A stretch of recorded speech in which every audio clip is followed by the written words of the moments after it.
I woke up to the weight of silk and the scent of roses. The sheets weren't mine, the room wasn't mine, and the diamond ring on my finger definitely wasn't mine. I shot up from the massive bed, disoriented. My breath hitched as I looked around. Velvet curtains, crystal chandelier, a view of the city skyline through towering glass windows. Everything screamed wealth, cold, unfamiliar. Then I saw the man. He stood by the floor-to-ceiling window, back to me, posture stiff, a phone pressed to his ear. "No, the board meeting is rescheduled. Tell Lou to send the revised contracts by noon," he said, voice cold and sharp like the winter air outside. "And cancel the Paris trip. I'm staying." He turned, and everything inside me froze. Dark hair, icy gray eyes, a face that could make headlines if it weren't already on the cover of Forbes. Damien Gray, CEO of Gray Corp, billionaire, known in the tabloids as the Ice King. And I was in his bed? "What the hell?" I whispered. He didn't flinch, just stared at me like I was a minor inconvenience. "You're awake. Good. We'll sign the marriage license in an hour." What? I clutched the sheets to my chest. There must be a mistake. I'm not supposed to be here. His jaw tightened. "You were the woman who walked down the aisle last night." "No, I wasn't even supposed to be at a wedding." My voice trembled. He took a step forward, eyes narrowed. "You're Lyla Tran, aren't you?" I hesitated. That was my name, but I hadn't told anyone here. I was only in this city for a job interview. A wrong hotel key, a wrong floor, a wrong room. A setup? Something about this didn't feel like an accident. "I'm not who you think I am," I said quietly. Damien didn't move. His stare was colder than the January wind outside. "You are now." And just like that, the door opened. A notary walked in with documents. He was serious. I was trapped. I signed the papers. Not because I wanted to, because Damien Gray's eyes made me believe I had no other choice. They were the kind of eyes that didn't flinch at boardroom betrayals or collapsing stock prices. So why would they hesitate at ruining a stranger's life? I followed him through the silent halls of his penthouse. Each step echoed like a countdown. This wasn't a home. It was a fortress, marble, glass, and an absence of warmth. "You'll move into the guest wing," he said. "Your responsibilities are simple. Appear with me in public, say nothing to the media, keep out of my way." I stopped walking. "And if I don't?" He turned to me slowly, one eyebrow raised. "You already did." The chill in his voice was worse than the winter wind outside. We arrived at a spacious, pristine room. White walls, cold silver furniture, sterile, empty. "There are clothes in the closet. Events start tomorrow." Then he left. No warmth, no curiosity, not even a backward glance. That night I stared at the ceiling, wide awake. What was this man hiding behind that icy exterior? Why would a CEO with limitless power and women at his feet go through with a marriage to someone like me? I remembered flashes of last night, the soft piano, the cold hands placing a ring on mine, the press of lips that didn't feel like a kiss. Was it really a mistake, or had someone planned every step? Outside, snow started falling, and inside, in this glittering prison, I realized something chilling. Damien Gray didn't just marry the wrong woman. He didn't care. I found the contract on the nightstand the next morning, thick, leather-bound, and cold to the touch. It wasn't just a marriage certificate. It was a legally binding agreement, and I was just a signature. Clause after clause spelled it out clearly. This was a marriage in appearance only. No physical intimacy was expected or allowed. Public appearances were mandatory. The contract would last exactly 12 months. A non-disclosure agreement sealed the entire arrangement.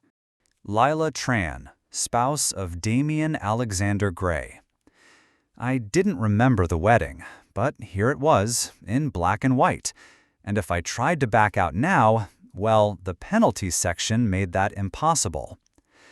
I stepped out of the guest wing and found him in the kitchen, not that I expected a man like Damien Gray to cook. He didn't look up from his espresso machine. "You're awake." "I saw the contract," I said quietly. "Is this all just business to you?" He finally turned, calm and composed. "Everything is business, Miss Tran." The coldness in his voice scraped like glass. "You married the wrong woman," I whispered. "No," he replied. "I married the one who showed up. Intentional or not, that makes you the right one now." There was a long silence between us. Finally, he placed the coffee cup on the counter and slid it toward me. "You don't have to like it, but you'll play your part." "And what if I don't?" He stepped closer, his voice a notch lower. "Then the media finds out, and you'll be the liar who tricked the ICE CEO into marriage. Your name will be worth less than nothing." He walked away without another word. And I realized something even colder than his threats. This wasn't just a business deal. This was a trap I'd walked into, and I wasn't sure I wanted to escape anymore. The next morning, I was fitted for a designer gown I didn't choose, in a room I didn't belong to, by people who didn't speak to me unless absolutely necessary. "Mr. Gray has a charity gala this evening," one of the stylists said, adjusting the bodice. "You'll be attending as his wife." His wife. Those words still felt foreign on my skin. Later that evening, I waited at the top of the marble staircase, dressed in a shimmering silver gown that fit too perfectly to feel real. Below, Damien stood in a tailored black tuxedo, calm as glass, greeting guests without warmth. When he finally looked up and saw me, really saw me, his expression didn't change, but his eyes did. Just for a second, something shifted. Like I'd surprised him, like I didn't look like the mistake he married. He offered his arm wordlessly. As I descended the steps and took it, the cameras began to flash. Damien leaned in, his lips near my ear, but his voice low and clipped. "Smile." I obeyed. He didn't say another word until we entered the ballroom, a dazzling maze of champagne and crystal and whispers. Everyone was watching us. I could feel it, the rumors, the curiosity, the idea that the ICE CEO had married a nobody. "Why are we here?" I asked quietly, my smile still frozen in place. "To be seen," he replied. "To convince them it's real." "And is it?" His jaw flexed, just once. Then, out of nowhere, he said something I hadn't expected. "You look different tonight." "Different how?" His eyes met mine for a beat too long, like someone who knows how to lie. For a moment, I wanted to scream. But then someone approached with a microphone and a camera, and Damien turned to me with a practiced expression, soft, polished, believable. And then he smiled. It was the first time I saw him smile, and that terrified me more than all the coldness before. Because that smile was for them, not for me. The gala had ended. The mask had slipped, and Damien hadn't spoken to me since. He disappeared into his office the moment we returned to the penthouse, the heavy glass door shutting like a sentence. I stood in the hallway, still in my silver gown, heels in hand, the makeup on my face cracking like the truth I refused to say out loud. I wasn't his wife. I was his placeholder. A mistake printed in ink and sealed with a signature. Unable to sleep, I wandered into the quiet library, drawn by the warm amber light spilling through its glass doors. The room felt untouched, too elegant, too clean, a place no one really lived in. Until I saw it. A photo, tucked into the edge of a leather-bound book. It was old, slightly faded, a woman with dark, wavy hair and laughing eyes. She stood beside Damien on a sunlit lawn, his hand at the small of her back. But his smile, that smile wasn't like the one he gave the cameras. It was real. The kind of smile people fight wars to protect.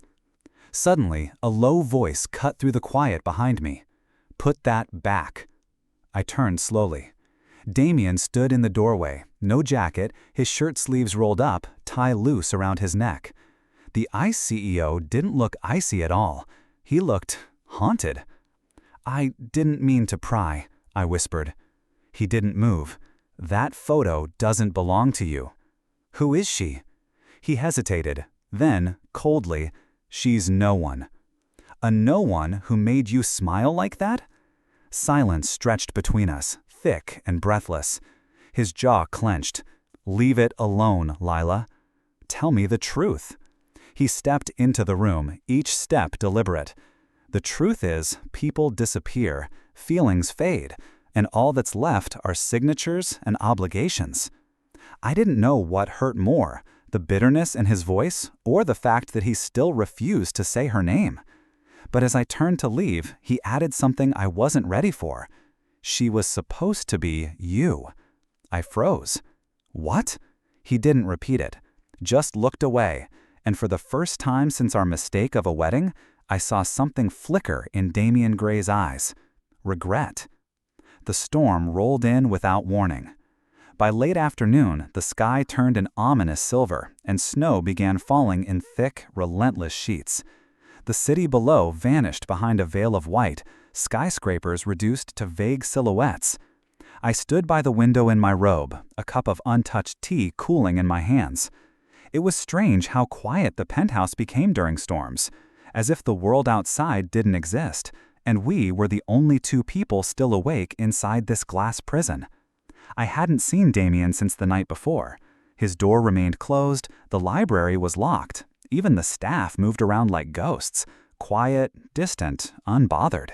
I was alone, and I hated how used to it I was becoming. Eventually, I padded barefoot into the kitchen, thinking a second cup of tea might distract me. That's when I saw him, Damien, leaning against the counter, sleeves rolled up, tie gone, shirt wrinkled in a way that made him look human. "You're up early," I said softly. He didn't look up, couldn't sleep.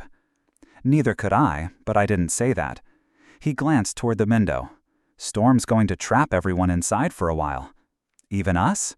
His eyes flicked to mine. "Especially us." I took a breath. I found the photo again. He didn't react, not with anger, not with denial. "I don't care who she was. I care what she meant." Silence. Then, finally, "She was the only person who ever looked at me like I wasn't made of ice." I didn't know what made me do it. Maybe the storm, maybe the quiet, maybe the way his voice cracked at the end. But I stepped forward and offered him the tea in my hands. He hesitated, then, slowly, took it. For a moment, we just stood there. No press, no contract, no pretending. Just a cup of tea shared between two strangers who were supposed to be husband and wife. "You're not made of ice," I whispered. His hand brushed mine as he took the cup, and I couldn't swear. He didn't pull away. Not this time. For the next few days, Damien didn't avoid me. He didn't seek me out either. But something had changed, something subtle. He didn't correct me when I left books out in the library. He didn't move away when I sat beside him on the sofa. He even poured me coffee once, silently, like it wasn't worth mentioning. Still, we didn't talk about the storm, or the tea, or the photo. Especially not the photo.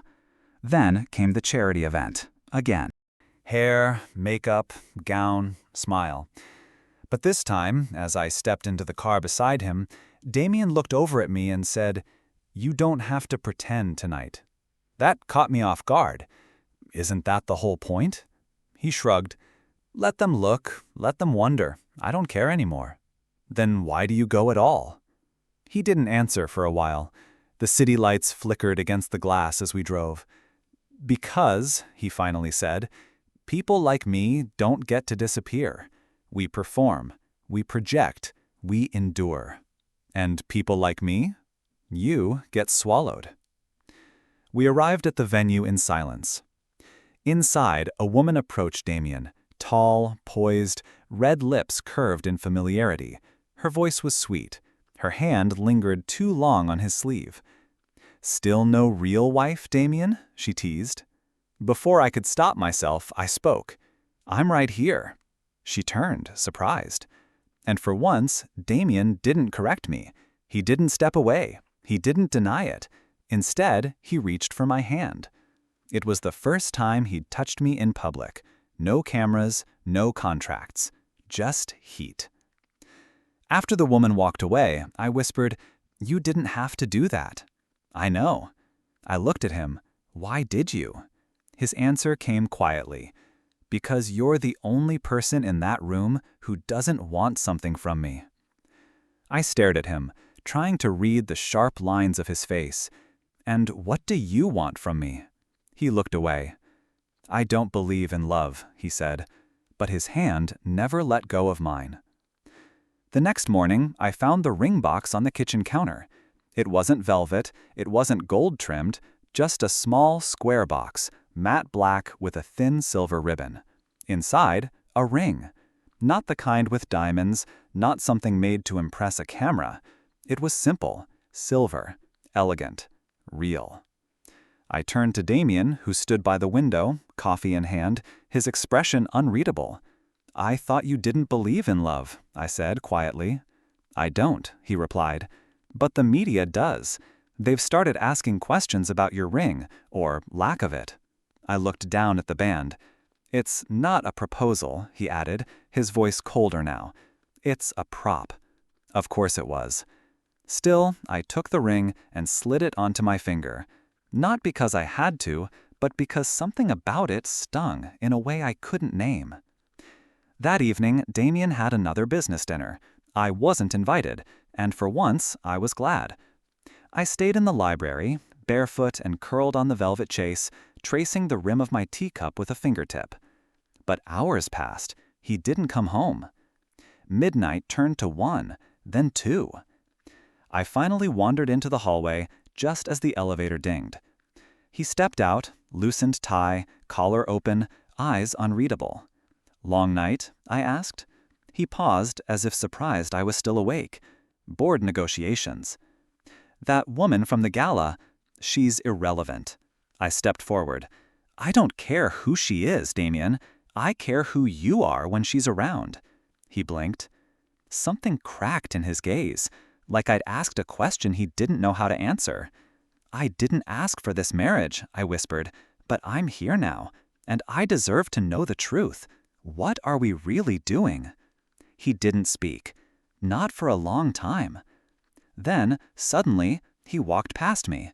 Not away, but toward the small private piano room I hadn't dared enter. He opened the door. The room was dimly lit, filled with old music sheets and a quiet dust. He sat at the bench, rolled up his sleeves, and began to play. I didn't know the melody, but I knew the sound. It was grief. It was memory. It was the only way he knew how to speak. And in that moment, I realized something I never thought possible. Damien Gray wasn't incapable of love. He was terrified of it. The next morning, the piano was silent. The room closed again, locked, as if the night before had been a glitch in Damien's perfectly guarded code. He didn't speak to me during breakfast. Not a glance, not a word. Only the clink of cutlery and the quiet ticking of the penthouse clock. I should have left it alone, should have been grateful for the one sliver of vulnerability I saw. But I wasn't. Because now I knew, behind the contracts and coldness, Damien Gray felt something, and I needed to know why he buried it so deep. That afternoon, while he was out, I asked Margot, the quiet, tight-lipped housekeeper who never looked me in the eye. "Did she ever live here?" I asked. Margot paused. "She?" "The woman in the photo." A long silence. "She stayed here once," Margot said finally, "briefly, after the accident. Mr. Gray had the piano tuned, every day, But he never played it again. What accident? Margot looked up then, not with defiance, but with something else. Pity. Some doors, Mrs. Gray, are locked for a reason. That night, I waited in the hallway again. Not to confront, just to exist in the same space as the man I was married to. When he returned, Damien looked at me with that same unreadable calm. "You're curious," he said. "I'm human." He took a step forward. "And if I told you that everything you want to know will only make you hate me?" I'd say, "I've hated myself long enough. I can handle you." His jaw flexed. His eyes narrowed. Then, very quietly, he asked, "Why are you still here?" I swallowed. "Because I think someone needs to be." For a moment, I saw something flicker in him. Anger, grief, desire. I couldn't tell. He reached up, brushing a stray strand of hair from my face. Not a lover's gesture. Something gentler, sadder. "Be careful, Lyla," he whispered. "Even broken things can cut deep when you hold them too close." And just like that, he turned and disappeared into the dark, leaving me alone with a truth I wasn't ready for. I was falling for a man who didn't believe in love, and every step toward him felt like walking barefoot into glass. The nightmares woke me up. Not the kind with monsters, the kind with memories. Faces I barely recognized. A wedding I didn't remember. A kiss I never asked for. I stumbled out of bed, breath ragged, hands trembling. I didn't mean to knock on his door. I didn't even know why my feet carried me there. But when it opened, Damien stood in the doorway, hair tousled, eyes heavy, shirt clinging to him like he hadn't been sleeping either. "What happened?" he asked, voice low. I swallowed. "I had a bad dream." He didn't blink. Didn't offer comfort. But after a pause, he stepped aside. I thought he'd send me back after a few minutes, or keep his distance on the far edge of the couch. Instead, he handed me a blanket, gestured toward the small lounge at the corner of his suite, and sat quietly across from me. No questions, no pretense, just quiet. "You never asked me if I wanted this," I said, after a long time. His gaze met mine. "Neither of us did. But you're the one who kept it going." He stared into his drink. "Because ending it would make it real." Real? He leaned back, the shadows catching his jawline, the outline of a man who carried more than he let on. I sat there, stunned. "You thought I was safe," I whispered. He didn't deny it. Silence filled the room like a third person. Not cold, not warm, just there. I stood, unsure what to do, unsure if I was crossing a line. Should I go? But Damien didn't answer. He reached up, slow, uncertain, and caught my wrist. Not hard, not possessive, just enough. Stay. That one word cracked something open in me. And that night, for the first time since the wedding, I didn't sleep alone. We didn't touch, we didn't talk, but he let me stay, and it was the most intimate thing either of us had done. The next morning, I woke up in the lounge chair of Damien's suite, still wrapped in his blanket. The light coming through the windows was soft, filtered by a cloudy sky, the kind of light that made everything feel slower, quieter. He wasn't there. I folded the blanket and stood, unsure of what to do, unsure if the night before had meant anything. In the kitchen, he was making coffee, in sweatpants and a plain gray t-shirt. For the first time, he looked like a man and not a myth. "Morning," I said, gently. He handed me a cup without speaking. "You regret letting me stay?" I asked. A beat passed. "No," he said. The silence that followed wasn't uncomfortable. It was something else, like a page waiting to be turned. That day, we stayed in. It rained instead of snowed, a soft, steady drizzle against the glass. We didn't do much. He worked at his desk while I read in the corner of the library. At one point, he brought me a second cup of coffee without a word. No contracts, no cameras, just two people existing in the same space without needing to escape it. In the afternoon, I passed by the piano room. The door was open. I didn't go in, not yet, but I lingered in the doorway, watching him sit at the keys, not playing, just thinking. He didn't look up, but he said, "She was going to leave me." I froze. "She said she wanted a life that wasn't built on ice," he continued, "that I didn't know how to feel unless it was behind a closed door." I stepped in, carefully. "Maybe she was wrong," I whispered. He looked up at me, slowly. "I don't think she was," he said, "but I think you might be different." That evening, he invited me to dinner. Not with clients, not for show, just us. The restaurant was quiet, candlelit, tucked away in the hills outside the city. No cameras, no curious onlookers. He ordered for both of us. And halfway through the meal, he said, "You never asked me about the night we met."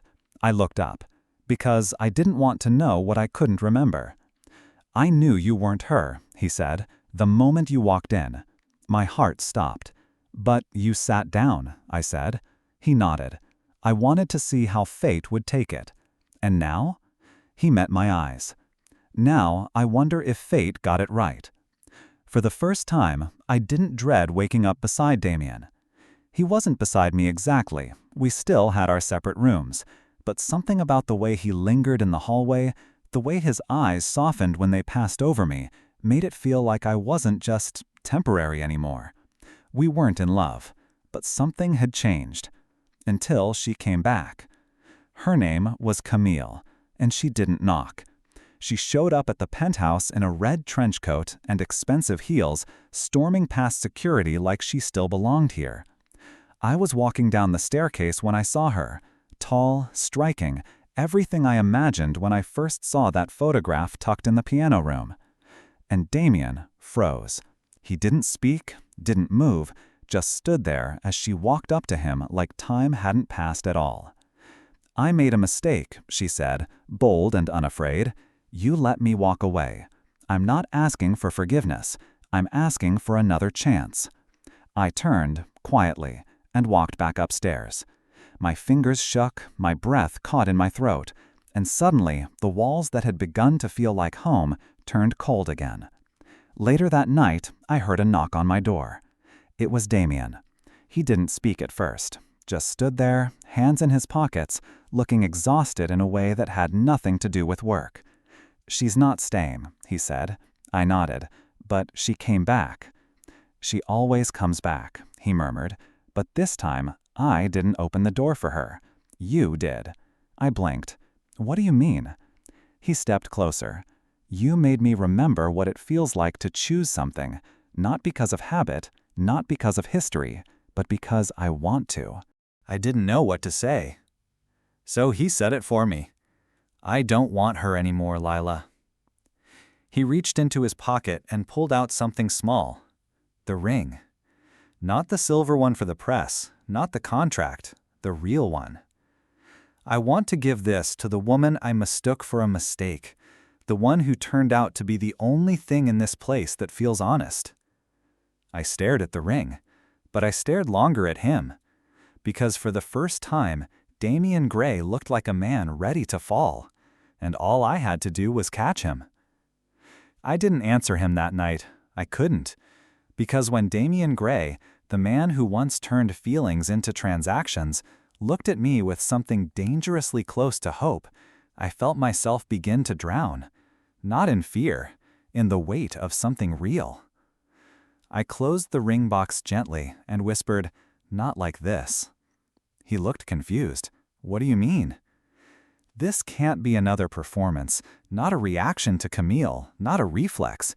If you're going to offer me that ring, it has to come from you, not the ghost of her." Silence. Heavy, honest. He gave a small nod. "Fair." The next day, Camille left. No scene, no goodbyes, just a sleek black car and a flick of red as she disappeared back into the city she once ruled. I thought things would go back to the strange rhythm we had built, but they didn't. Damien was different now. He didn't hide behind his office door. He brought coffee before I asked. He walked beside me instead of ahead of me. One night he even made dinner, terribly, hilariously, burning garlic in the pan. We laughed. For the first time, the sound didn't feel foreign in this penthouse. One evening, I found him on the rooftop, something I didn't know he even used. The city lights stretched behind him, golden veins pulsing in the dark. He held a small notebook in his hands. "What's that?" I asked. "My mother's recipes," he said. "I haven't looked at it since she died." I sat beside him, watching the skyline fade into mist. He handed me the notebook. "Pick one." "What for?" "I want to cook it. With you." I blinked. "You want to poison both of us?"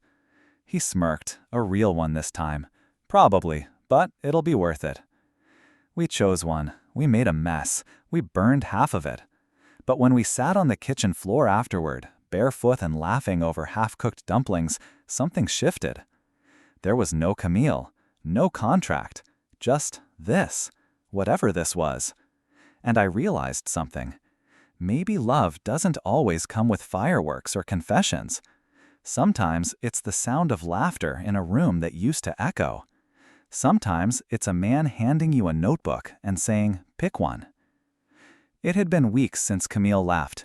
Weeks since Damien stopped hiding behind cold stares and contracts, since we stopped pretending to be something we weren't.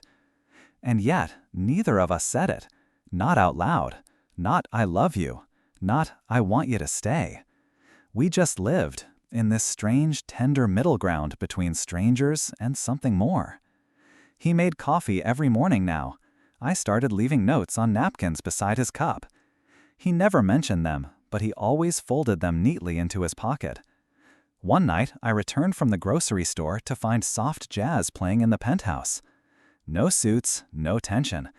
Damien was barefoot in the kitchen, sleeves rolled, stirring something on the stove like he'd always belonged there. "I thought I'd surprise you," he said, without turning. "You're not burning it?" He glanced over his shoulder. "Not yet."